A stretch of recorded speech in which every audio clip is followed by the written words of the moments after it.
Mayor Antaro, buenas tardes. En primer lugar, de Lima, para 24 Noticias en Vivo, de Timoteo Cutipa.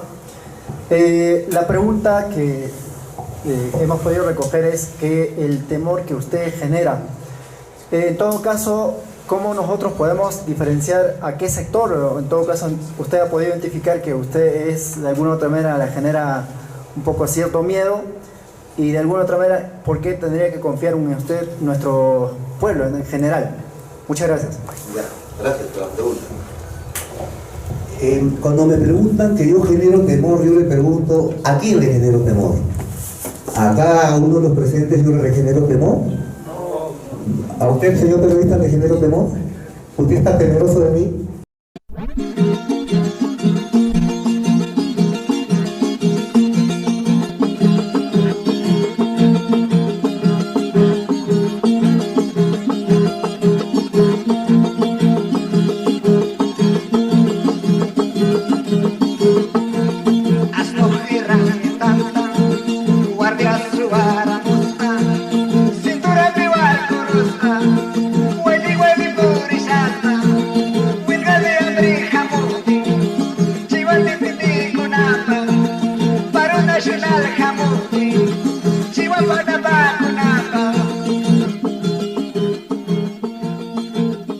Buenas tardes, compatriotas de la región Huancavelica. Soy el mayor Antaro Humala y mi presencia acá tiene por motivo, entre otras, la denuncia del crimen de Estado cometido por el Estado gobernado por Alejandro Toledo Manrique y el alto mando de las Fuerzas Armadas de entonces, refiriéndome a personajes que están vigentes aún en la política, como el actual presidente del Congreso, el general Graham, el general Williams, el general Gibovich, el congresista, y el general Quiabra, actual congresista también.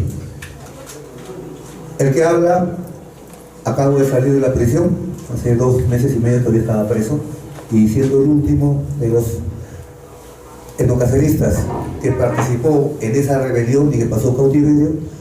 Una vez recuperada mi libertad, o sea, ya el cuerpo etnocacerista que se sublevó ya completo, en libertad nuevamente, hemos decidido iniciar una gira por todo el sur del Perú, empezando por Andahuaylas. Y ahí hicimos la primera denuncia del crimen de Estado.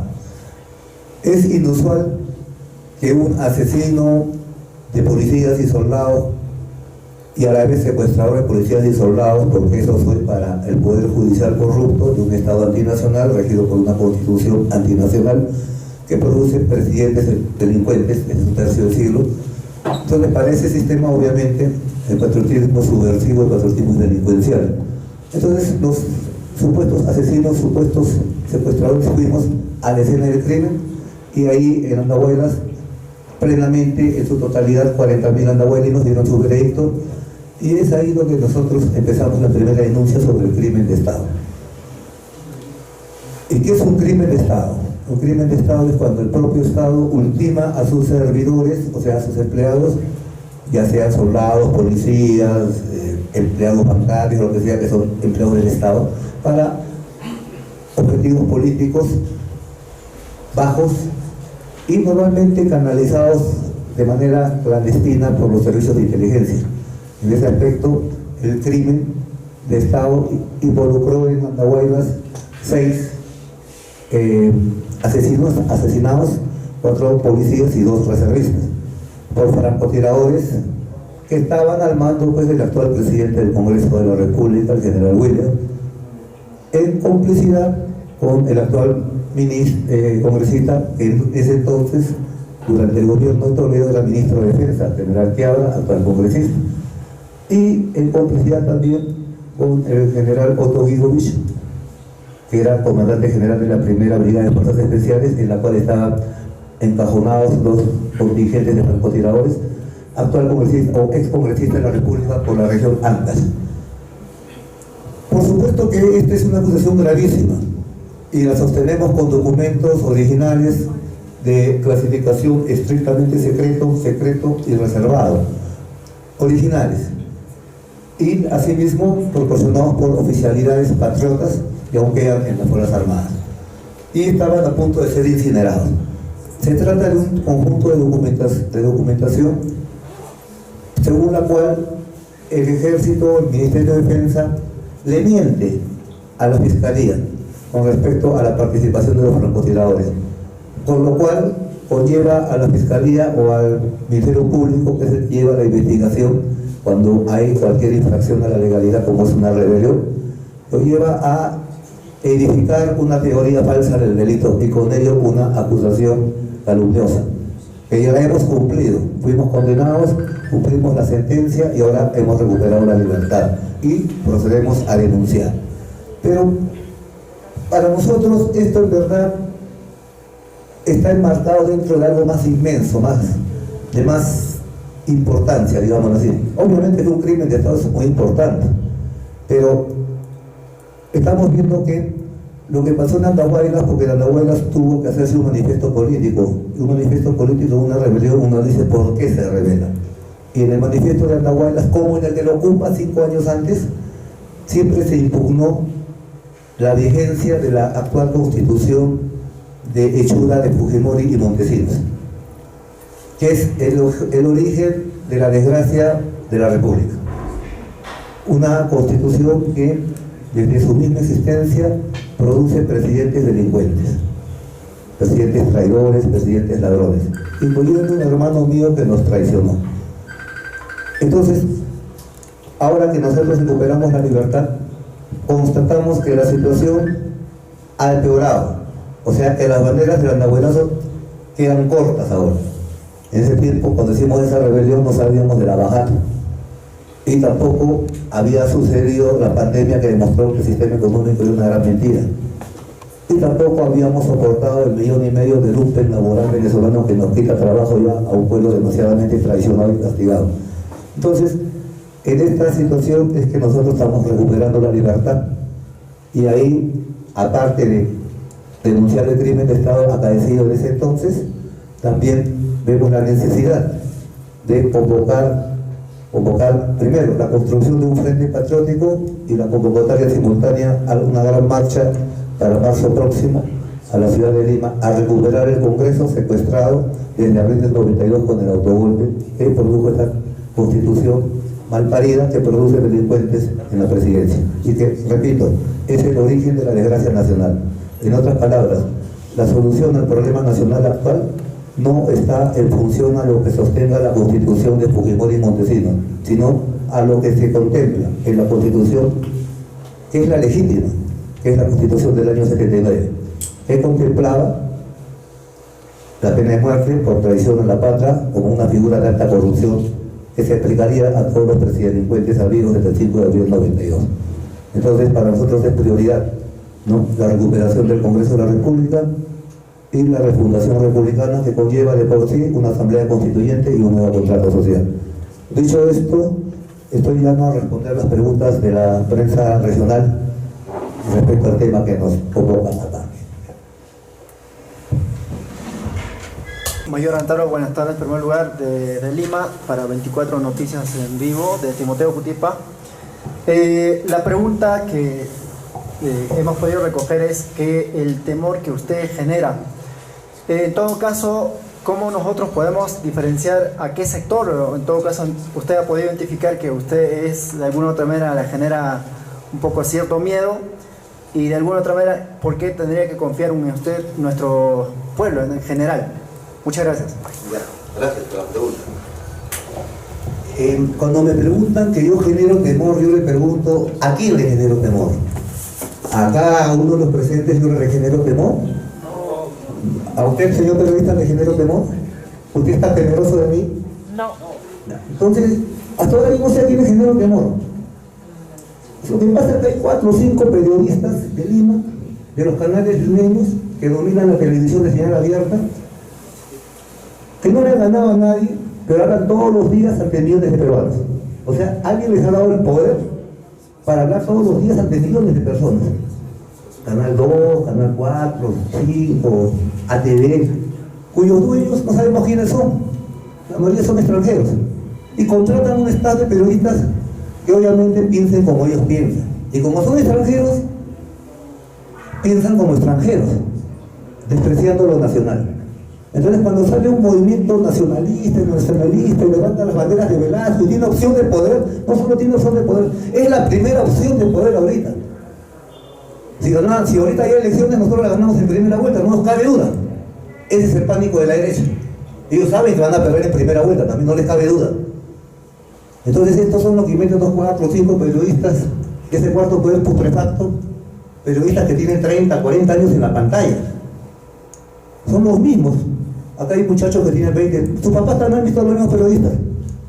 Entonces son gente que son cómplices de los presidelincuentes. Estos periodistas, los puedo nombrar con nombres: Jaime Altaus,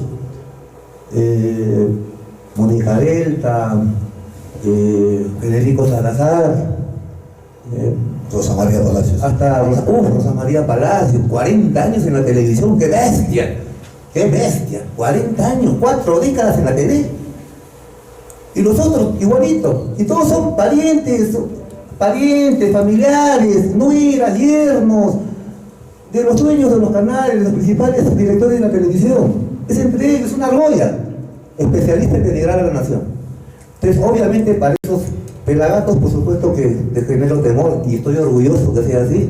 Es más, yo no sé por qué siguen en el país, saben que el nacionalismo va a ganar. Ellos tienen como destino principalmente Miami o el aeropuerto.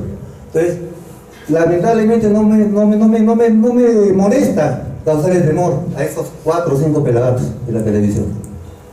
Y con respecto a por qué deberían confiar en mí, compatriotas, yo no tengo una bola de cristal, las bolas de cristal no existen. Yo estoy convencido de lo que voy a hacer. Y ustedes, si averiguan la ejecutoria que tiene uno, yo pienso cuando yo quiero confiar en una persona, averiguo su ejecutoria. Entonces es muy difícil encontrar un político que sea coherente y consecuente durante toda su trayectoria política, en mi caso, desde la rebelión en Locumba del año 2000, o sea, hace 22 años. O sea, me he rebelado contra 4 presidentes, contra Fujimori y Montesinos en el año 2000, contra Toledo y su ministro de Economía, que era Kuczynski, en el año 2005, traicionado por Royanta, encarcelado por García, y no cambió mi discurso. La desgracia nacional es la Constitución del 79, del 93, perdón. Y tampoco cambió mi discurso necesario fusilar presidentes en el Perú. Única manera de que el pueblo entienda que esto va en serio, que es un proyecto nacional. Porque la principal escuela de moralidad de un pueblo no es como se entiende o se cree, que es la parroquia, el colegio, no. La principal escuela de moralidad de un pueblo es el ejemplo de los gobernantes. Y estos gobernantes son traicionados, porque Navajato no es solo corrupción, es un problema de seguridad nacional. Es por consiguiente traición a la patria. Entonces, para nosotros una pena capital es importantísima para que sea el paradigma de que va a haber una nueva república. Y a lo otro, la Asamblea Constituyente, nueva Constitución, eso viene por añadidura. Bueno, ¿alguna otra pregunta? Queda, ¿no?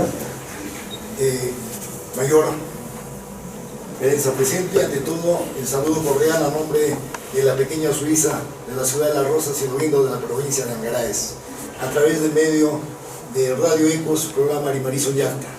La pregunta, usted hace mención en su locución sobre el origen de la desgracia de la constitución de Fujimori y Montesinos. Es verdad que estamos pagando los platos rotos en la actualidad. Antauro, ¿qué piensa? ¿Volver a la Asamblea Constituyente del 79 o hacer una asamblea, conformar una asamblea constituyente? Sería la pregunta. Miren, yo creo que hay una secuencia lógica en todo. No hay... Lo que pasa es que el sentido común es el menos común de los sentidos, inclusive en la política. Pero hay una secuencia lógica. Nosotros arrancamos de la premisa que el 5 de abril del 92, que fue el autogolpe de Fujimori, desde entonces el Perú entró en una anormalidad constitucional. Es un país secuestrado. Entonces, ahora que han pasado casi 30 años desde el autogolpe, o sea, casi un tercio de siglo, y han pasado como 7 presidentes, estamos constatando en los hechos, o sea, acá no importa la opinión, están los hechos antes de opiniones. Todos sus presidentes están procesados o se han suicidado, o están encarcelados, o van a retornar a la prisión, o van a venir extraditados. por alta corrupción, la bajatista. Todos están involucrados. Todos los presidentes que han parido la constitución de Fujimori y Montesinos, ambos están presos por corruptos, ladrones. Esos son los padres putativos de la República Globo Neoliberal Peruana aún vigente y que está agonizando, que está en extrema unción. Entonces, para nosotros esta es la desgracia nacional. Ahora, ¿cómo salir de esta desgracia nacional? Y este es el problema que tiene el Ejecutivo y el Legislativo actual, porque ellos están agarrando a pañuelazos en función a lo que estipula la Constitución de dos delincuentes, Fujimori y Montesinos. Y por ahí no va la solución. Sepan ustedes también que la Constitución del 93 no tiene ninguna firma, no existe firma alguna, nadie la firma. Es un documento apócrifo, o sin firma, digamos, híbrido creo que se llama jurídicamente. Y eso es lo que está ahorita rigiendo en este país, porque la firma de Fujimori fue retirada una vez que fugó al Asia, porque él es asiático, que se fue a su país. O sea, es una vergüenza nacional que soportemos aún una constitución mal parida que no la firma y hechura de un japonés a patria en concordancia, en complicidad con un peruano traidor como Montesinos. Ellos son los padres de la actual República Globo Neoliberal. Si hiciéramos un paralelo con Estados Unidos, en Estados Unidos, que tiene una sola constitución, hay un monte que se llama el Rushmore, de que hay en las Rocallosas, y ahí están esculpidas en ese roquedal todos los rostros de los padres de la República Norteamericana. Entonces, si nosotros fuéramos coherentes, habría que esculpir los rostros de Fujimori y Montesinos en el roquedal de Cerro San Cristóbal, porque ellos son los padres de la República Neoliberal actual. O sea, a ese absurdo se ha llegado. Por eso que a González Prada, cuando le hacen una entrevista, su última entrevista en vida, le preguntaron, y el que le pregunta es César Vallejo, nada menos, periodista también, aparte de poeta. Le pregunta cómo podía resumir la vida republicana en 3 palabras. Y él, González Prada, el máximo pensador que ha dado el siglo XIX y inicio del XX, respondió en 3 palabras: estupidez en acción. Pero aparte de ser estúpidos, son antipatriotas, son traidores. Por consiguiente, ¿cuál sería el procedimiento constitucional legal? Si nosotros somos gobierno, yo le aseguro que en el primer minuto, en el primer segundo, se está desconociendo la constitución malparida de Fujimori y Montesinos. En el primer segundo. Y está entrando, si ustedes están desconociendo o devorando una constitución, obviamente, ¿qué dice la lógica? La lógica pura dice que debe entrar en vigencia la anterior. Y la anterior es nada menos que la constitución del año 79. O sea, no es un capricho mío, no es un capricho de Antauro Humala o de los etnocaceristas, no. Es lo que corresponde. Y qué bueno que sea así, porque en esa constitución del año 79, que tiene cierto sesgo nacionalista, no estoy diciendo que es la gran solución, pero es lo que corresponde. Tiene cierto sesgo nacionalista que deriva de que esa constitución fue producto de una constituyente, una asamblea constituyente del año 78, en la cual 2/3 fueron de derecha, el APRA y el TPC, y 1/3 fue de un conglomerado de movimientos de partidos de izquierda, como el Partido Comunista, el Partido Socialista, el FOSEL, UDP y hasta movimientos nacionalistas como el FRENATRACA. Entonces, este tercio, digamos, progresista, es que le imprime ese tinte algo nacionalista, pero lo suficiente para que esa constitución contuviera en ella misma candados nacionalistas. Esto era una constitución de derecha, pero tenía ciertos sesgos nacionalistas que era suficiente y frenaba lo que después quiso hacer Fujimori de privatizar todo el Estado, ese gran Estado nacional que construyó Velasco. Entonces había que privatizar, había que desmantelar al gran Estado nacional velasquista. Y por eso está ahí el autogolpe. Y ahí era necesaria una constitución pro extranjera que pusiera en bandeja toda la riqueza nacional. Y ahí entra Fujimori, un extranjero y un delincuente peruano nos han impuesto ahora la desgracia. Y todavía hay gente que lo defiende. Entonces, ¿qué corresponde? Simplemente la Constitución del 79. Y ahí hay un artículo que la prensa debería leer y comentar con el pueblo. Porque la prensa provincial es la que está dando la resistencia acá, yo le digo sinceramente. Y estudiar el último artículo de la Constitución del año 79, que mágicamente, acá está. ¿Qué es lo que dice? Lo voy a leer. Disposición final, es el último artículo. Acá está, y acá ya nos cae a pedo como solución nacional. Artículo 307. Esta Constitución no pierde su vigencia ni deja de observarse por acto de fuerza o cuando fuere derogada por cualquier otro medio distinto del que ella misma dispone. En estas eventualidades, todo ciudadano investido o no de autoridad, o sea, cualquiera de nosotros, pero no es necesario ser general, almirante, no, cualquier ciudadano, hasta el ciudadano humilde que hace el que barre las calles, cualquiera. En estas eventualidades, todo ciudadano investido no de autoridad tiene el deber, ojo, no es que si me da la gana, que si tengo tiempo, no es si yo puedo, no. Acá dice el deber. Yo soy militar, para mí es la orden. Yo en Andahuaylas, como me lo cumplí la orden. Y ahora que salgo libre, creo que hay que seguir cumpliendo esa orden porque es una solución nacional. Entonces, son juzgados, según esta misma Constitución, en las leyes expedidas en conformidad con ella, los que aparecen responsables de los hechos señalados en la primera parte del párrafo anterior. Asimismo, los principales funcionarios de los gobiernos que se organicen subsecuentemente, si no han contribuido a restablecer el imperio de esta Constitución. Esto es muy importante. Esto que nos dice, que no solo serán juzgados, obviamente arrestados, sancionados, encarcelados, juzgados y fusilados, porque eso lo contempla la Constitución, traición a la patria, los principales funcionarios de los gobiernos que se organicen sucesivamente. O sea que si Fujimori es culpable, con Montesinos, el que le sucedió a Fujimori fue Paniagua. Paniagua debió haber cumplido esto. No lo cumplió, es cómplice y culpable. Paniagua se relevó con Toledo. Toledo debió cumplir esto. No lo hizo, se sumó a la lista de culpables. Debió hacerlo entonces García. Igual, no cumplió, culpable. Debió hacerlo entonces Ollanta. Pero Ollanta nos traicionó, como ustedes saben bien. Y solamente juró por la Constitución del año 79 por su espíritu, pero gobernó con la del 93, con la de Fujimori. Es decir, ese gobierno tuvo solamente un minuto nacionalista, el minuto que se demoró en juramentar.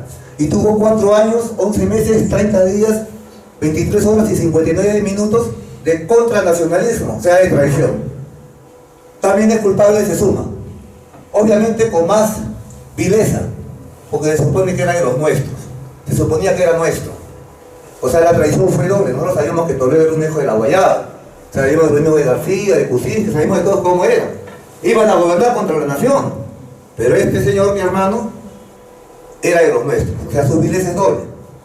Entonces, este artículo para nosotros es primordial. Lo vamos a aplicar al pie de la letra. El Congreso puede decretar mediante acuerdo aprobado por la mayoría absoluta de sus miembros. Estamos hablando del nuevo Congreso que va a salir, porque estos son culpables hasta ahorita. Pues no solo los presidentes que se han sido sucesivos y que no han establecido la Constitución del 79, incluyendo la actual Pedro Castillo, sino también todos los congresistas salidos del 5 de abril del 92 de la misma situación. O sea, la cosa se va a volver muy interesante. Y acá nosotros la vamos a aplicar al pie de la letra. Al pie de la letra. Y obviamente esto va a terminar en un proceso sumario por traición a la patria, contemplado en la Constitución del 79. Y ahí la tarea, o simplemente el rol jurídico nacionalista, es considerar si es que la bajato, más que alta corrupción, implica traición a la patria. Para nosotros sí, implica traición a la patria. Es decir, contempla la pena de muerte que está acá, en la Constitución del 79, porque para nosotros la soberanía también es vertical, no solo es horizontal. Y entregar los recursos naturales de manera ignominiosa a la AMPA extranjera, a las inversionistas, ya sea brasileña o de otra nacionalidad, constituye un atentado contra la soberanía, por consiguiente traición a la patria. Y fue en tiempo de guerra, había guerra interna, hasta ahora se sostiene que hay guerra interna en Yucatán. Y había guerra externa, la hubo con Ecuador. Entonces, para nosotros, esta fórmula es mágica, la Constitución del 79, para escarmentar a la clase política tradicional que ha traicionado a la nación. Y como parte, o como parto mismo de la nueva república. ¿Por qué? ¿Por qué va a pasar ahí? Al entrar esto en vigencia, comienza una serie de juicios sumarios. Yo sostengo, haciendo una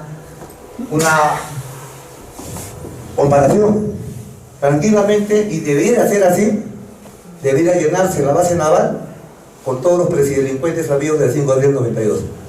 Y llenarse el Piedras Gordas con todos los congresistas habidos desde el 5 de abril 92. Si es que no abjuran a la Constitución montesinista y declaran su lealtad a la Constitución seminacionalista del 79.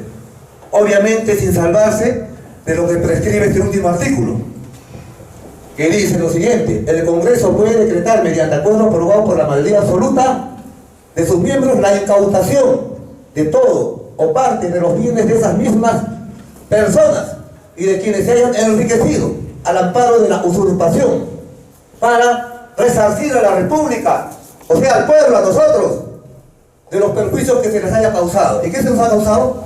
Una traición tremenda. Se han robado todo el tesoro público durante un tercio del siglo. Han mandado a la miseria a miles de familias peruanas.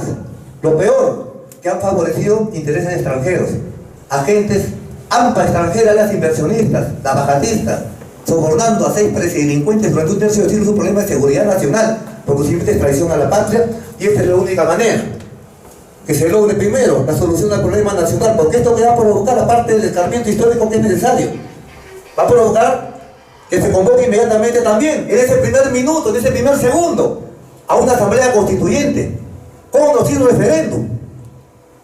Y esa asamblea constituyente va a tener que haber un proceso seleccionador, popular, y esa asamblea constituyente tendrá que trabajar. Esos asambleístas van a trabajar y tienen que parir un nuevo contrato social que subordine el libre mercado a la nación.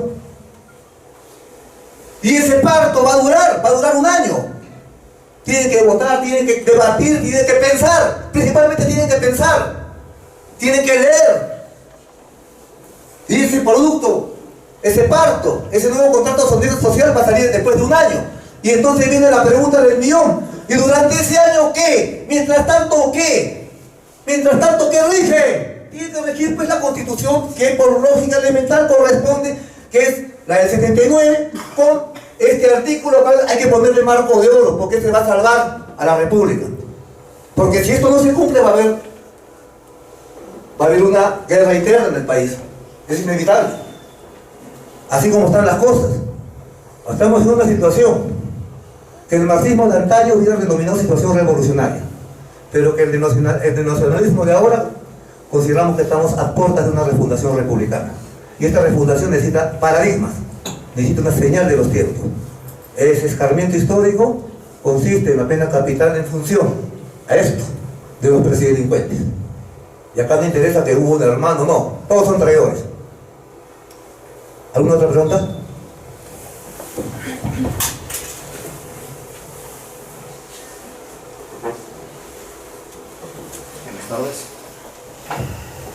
Buenas tardes.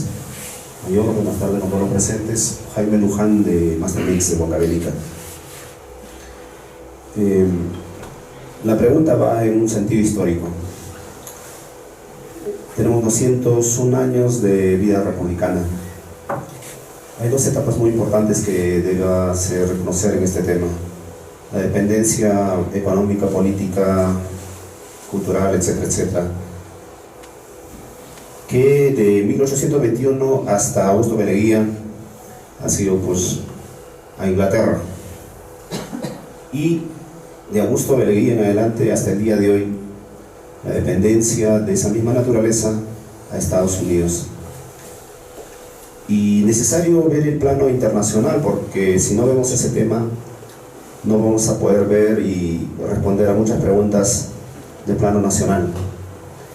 En ese aspecto, ¿cuáles son sus planteamientos económicos en referencia a la coyuntura económica mundial actual, a la coyuntura política que se vive a nivel internacional y nacional? Que si los presidentes, desde Augusto Beleguía hasta Pedro Castillo, a su criterio, depende de Washington, y cuál es su filosofía sobre nuestro país, del partido etnocacerista, de Antauro, sobre esta temática de la hegemonía, que según muchos teóricos plantean que es uno de los principales problemas más candentes que nadie de los políticos quiere tocar. Ese es uno de ellos, de la pregunta. La otra es referente, ¿cuál es la visión que usted tiene del actual gobierno del presidente Pedro Castillo, mayor Antauro? Muchas gracias.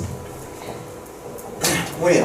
Con respecto a la parte primera de la pregunta, sobre las concepciones económicas que tendríamos en esta situación coyuntural, tanto nacional como mundial, lamentablemente, en los colegios actualmente ya no es como antes, ha cambiado la currícula. No hay cursos como Historia del Perú, no hay educación cívica, no hay filosofía que había antes. Pero hay un curso que, yo me acuerdo que cuando estaba en secundaria, que era Economía Política. Economía Política se enseñaba en quinto de media. Me parece muy bien. Es una tarea más del Frente Patriótico una vez en el poder, en el campo educativo, ¿no? Reformar o recuperar la soberanía de la currícula nacionalista. Bueno, pero en ese curso de economía yo me acuerdo, me enseñaron sobre el capital y el trabajo. Entonces a nosotros nos ha hecho creer, compatriotas, que si no hay un inversionista extranjero somos tan pobres diablos que nos morimos de inanición. O sea, tiene que venir un griego con sus dólares para hacer trabajo a los cholos ociosos, porque si no nos morimos, así como el granjero le da camotes a sus chanchos en el corral. Bueno, esa es la filosofía del corral. Entonces, porque nos han hecho creer que el capital genera el trabajo. Y yo me acuerdo, porque me jalaron en el primer examen, que en economía política que me enseñaron y que era elemental es al revés. El capital no crea el trabajo, es el trabajo el que crea el capital. Eso está clarísimo. Entonces, ese es el problema de los economistas en el Perú, y ese es el problema del Ministerio de Economía y Finanzas, desde que Velasco fue traicionado con Morales Bermúdez, y de Morales Bermúdez su hijo putativo es Fujimori y Montesinos, que son autores de la desgracia nacional. Entonces, desde entonces empezó la falsedad, y también se nos hizo creer el crecimiento económico. Y se nos hace creer que estamos creciendo al 3%, 7%, 8%. Pregunto, ¿hasta cuándo vamos a crecer? Pero obviamente las billeteras no crecen, solamente crecen las cifras. ¿Y qué pasa? Lo que pasa es que el crecimiento es real, hay un crecimiento económico, pero no es propio, es ajeno. Repito, el crecimiento económico que sale en las estadísticas es real, hay un crecimiento económico, pero no es propio, es ajeno, o sea, es de libre saqueo. Es el crecimiento económico de libre saqueo. Contrario a lo que pasaba en la época de Velasco. En la época de Velasco el crecimiento económico era propio, ya no era en función a Telefónica del Perú, crecimiento ajeno, sino en función a Entel Perú, que era antes, crecimiento propio. Ya no en función a LAN Chile, la TAP, lo que se llamaba, crecimiento ajeno. Ahora en función, ya no en función, antes era en función a Aeroperú, crecimiento propio. Ya no en función a Hierro Perú, de la época de Velázquez, que era crecimiento propio, sino en función ahora de Shogun, que es Marcona, crecimiento ajeno. Y así yo puedo ir punto por punto, las Bambas, el Toquepala, punto por punto. O sea, han tenido la sinvergüencería de pretender que nos sintamos orgullosos de ese crecimiento ajeno. O sea, sin valor un paralelo, como que pretenden que un mitayo del Potosí, que moría de inanición, le dijera que debería sentirse orgulloso porque el Potosí virreinal era el principal productor de lingotes de plata para Carlos V, rey de España. Eso es crecimiento ajeno, libre saqueo. Porque si hubiera un cholo mitayo nacionalista y no cacerista, hubiera preferido dinamitar esa mina, ni que no salga ni un gramo de oro, y nos dedicamos a la agricultura a sembrar nuestra papa, pues, ¿qué importa? Pero será nuestra papa, y será nuestra alimentación. Entonces, eso es crecimiento ajeno y crecimiento propio. Ahora nosotros, ¿qué pretendemos? Un crecimiento propio. O sea, eso está en los puntos, en los 10 puntos del Frente Patriótico. Cero importaciones. Obviamente, lo necesario, pero lo objetivo, queremos llegar a cero importación, que todo se produzca acá, desde la alimentación misma. Es decir, también es una revolución cultural, porque vamos a tener nuestros amautas, que hace 500 años murieron asesinados por la causazo de un Almagro Pizarro de turno. Bueno, desde entonces nuestro pueblo dejó de crear cultura. Todo se inventa, el celular, hasta el lapicero, todo se inventa, nada se hace acá. Lo único que hacemos es exportar piedras, metales, exportamos piedras. Y si queremos progresar, a lo sumo que se nos permite ser cocineros. Ser cocineros en una mansión de unos extranjeros, acá o afuera. Más, estamos destinados a esa desgracia porque somos colonia. Seguimos siendo globo colonia. Entonces, para nosotros, esa globo colonia hay que convertirla en donación de ciudadanos. O un corral de humanoides en nación de ciudadanos. Así es un problema de dignidad nacional. Entonces, es lo que pretendemos. Y ahí, obviamente, nuestro objetivo económico es, primero, la soberanía alimentaria. Primero, la alimentación de nuestro pueblo. Y de ahí a la soberanía alimentaria, obviamente, el objetivo ideal sería la autarquía alimentaria. Sería lo ideal. Ojalá lleguemos a eso. Y estamos viendo que esto está ahora muy necesario. Se está viendo en la guerra de Rusia con Ucrania. Los pueblos que sean dependientes de la alimentación son los que van a sufrir la próxima crisis. Se vive una crisis fuertísima. El agro está en una bancarrota general en el Perú, encima de la sequía que nos está agobiando por el calentamiento. Entonces estamos hablando de un frente patriótico que también va a tener mucho de ecologista, necesariamente. Hasta estoy llegando a pensar la palabra dictadura ambientalista. Es sobrevivencia pura. A eso vamos a tener que llegar porque todo está contaminado. Y yo salgo después de 18 años casi y veo que todo está más contaminado que antes, pero tremendamente. Quizás ustedes no se dan cuenta porque por el día a día no se dan cuenta. Vas a recordar a los... No sé si será cierto, porque yo he escuchado en las cárceles que a las ranas se les mete a hervir en el agua, se les prende y las ranitas siguen nadando porque el agua se está calentando poco a poco. Y cuando la temperatura va subiendo poco a poco, hay un momento que la ranita quiere salir, no puede y termina zancochándose viva. Entonces, algo está pasando parecido acá. Y a mí me ha servido mucho salir, bueno, no le recomiendo a nadie estar tanto tiempo preso, pero después de salir tanto tiempo, casi 18 años, uno ve como el cambio brusco. La contaminación está ya imparable para mí. Yo no puedo vivir en Lima, no soporto 2 días en Lima. Por eso me he tenido que ir a la playa, a las afueras de Lima. El país está en una bancarrota no solo económica, sino también ambiental. Y acá, en Huancabrica, no hay agua. No hay agua no solamente porque no hay hecho reservorios, sino también porque hay una sequía tremenda. Hay una sequía tremenda en la sierra. Es una emergencia. Obviamente, y acá voy a la segunda parte de la pregunta, que era qué opino de Pedro Castillo, ¿no? Del gobierno actual. Obviamente, el gobierno actual es inoperante, porque está, primero, no tiene ni los cojones, ni tampoco la habilidad de aplicar lo que estamos explicando. Desconocer en el acto, porque si no, él va a ser culpable también. Él debiera desconocer ahorita la constitución fujimontesista. Debiera cerrar el Congreso.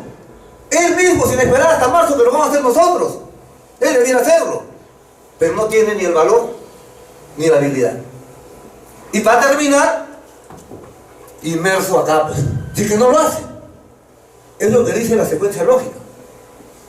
Entonces estoy viendo como lección que sea cual sea el gobernante de turno, puede ser de derecha extrema, izquierda extrema, teocrático, etnocacerista, feudalista, lo que quieran, si es que no va a aplicar esto, va a terminar indefectiblemente preso.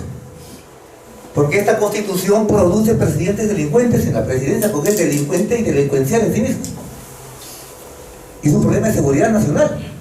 Entonces también me pongo a pensar, si yo fuera teniente, policía, teniente del ejército acá, Ahorita mismo, ahorita estaría pronunciándome, restableciendo la Constitución del año 79. Porque si no también él es investido no de autoridad. Investido no de autoridad. Es más, yo no sé qué hacen acá sentados, todos deberían estar yendo al Palacio de Gobierno, al Legislativo, a cerrar ese Congreso con la Constitución del 79. Ahí dice cualquiera.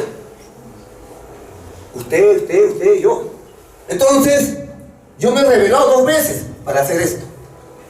La tercera vez, porque ahora sí la historia nos da la razón, ya 2 astros se han juntado, el Pachacama nos está iluminando. Quiero hacerlo con medio millón de compatriotas. Ya no con 70 como lo hizo en Locumba, ni con 700 como lo hizo en Andahuaylas, y no con 700.000, medio millón. O si no, seguimos soportando esto, pues si ya no hagamos nada y vamos a tomar cerveza, a jugar fulbito, y que nos gobiernen los extranjeros, y sigamos siendo corral de humanoides. Entonces la propuesta que yo les hago es esto: el Frente Patriótico, recuperemos el Congreso, refundemos la República y fusilemos presidelincuentes. Muchas gracias, señor.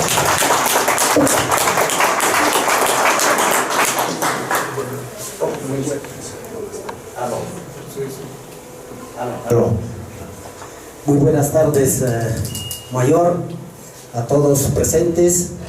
A nombre de TV Máxima, la cordial bienvenida a Huancavelica. De verdad, lo que usted viene difundiendo, esta derogatoria que habría sido por la persona o personas no indicadas. Entonces teníamos el deber de defender esta Constitución del 79.